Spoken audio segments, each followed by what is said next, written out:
Bill और बंदर की कहानी। एक दिन बिल नाम की एक चालाक बिल्ली पेड़ के नीचे आराम कर रही थी।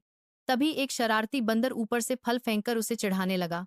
बिल ने गुस्सा नहीं किया, बल्कि चुपचाप एक योजना बनाई। उसने झूठ मूठ सोने का नाटक किया। बंदर नीचे उतरा और उसे हिलाने लगा। तभी बिल छलांग लगाकर बोला, पकड़ लिया। बंदर डरकर पेड़ पर चढ़ गया। बिल हंसते हुए बोली, अब समझ गया, हर कोई बेवकूफ नहीं होता।